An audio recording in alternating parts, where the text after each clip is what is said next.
শুভরাত্রি। আমার কিছু টুকিটাকি কাজ ছিল, সেগুলো করে এই যে মশলা চিড়ে খেলাম আমি আর দাদা। খেয়ে দাদা শুয়ে আছে, এই আমি বসে বসে এখন ফোন দেখছি। এখন বাজে 8টা বাজে 5 মিনিট বাকি। এখন থেকে 9টা 10-15 পর্যন্ত ফোন দেখব, তারপরে খাবো, তারপরে শোবো। ঠিক আছে? তাই এই হচ্ছে আমার জীবন।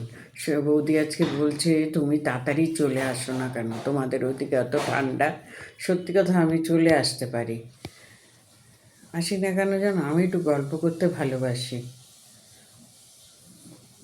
বৌদির কাজ নিয়ে থাকে, তবে আজকে একটু গল্প করলাম। আর দাদার ঠান্ডার জন্য দাদা একদম জবুতবু হয়ে গেছে, এখন কথা বলে না। যাই হোক, একা একা কত ভালো লাগে, আর কতই বা ফোন দেখতে ভালো লাগে। তাই আমি একটু বাড়িতে একটু বসে ঠসে তারপরে আসি। তারপরে তো তোমরা জানো, সংসারের যেই কাজটা গুছিয়ে রেখে আসবো, সকালে গিয়ে সেই কাজটা আমার কম থাকবে।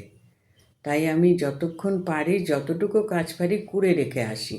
এখন যেরকম ঠাকুরের বাসন মেজে আসতে পারি না, চায়ের বাসন মেজে আসতে পারি না, তবে এই দুদিন ধরে চায়ের বাসনটা মেজে আসছি। আমার ওখানে খুব ঠান্ডা, তো যার জন্য না আমার মাঝে মাঝে ঘাড়ে ব্যথা উঠছে, কখনো কোমরে ব্যথা উঠছে, আবার কমে যাচ্ছে। যেরকম কালকে রাতে খুব ঘাড়ে ব্যথা উঠেছিল। যাই হোক বন্ধুরা, আমি এই এখন বসে রয়েছি, তোমাদের সাথে একটু গল্প করলাম। আমারও তো ইচ্ছে করে গল্প করতে, তাই একটু তোমাদের সাথে গল্প করলাম। দেখেছো, এটা হচ্ছে আমার রুম। ওই দেখো, রুম মেকার।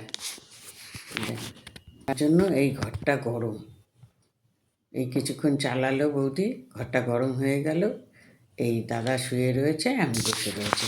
তাহলে এখন রাখি, আবার যদি বেঁচে থাকি কালকে তোমাদের সঙ্গে দেখা হবে। এই কথাটা শুনলে আমার মেয়ে আমাকে না, আমার মা, আমার সোনা মা আমাকে না খুব বকবে।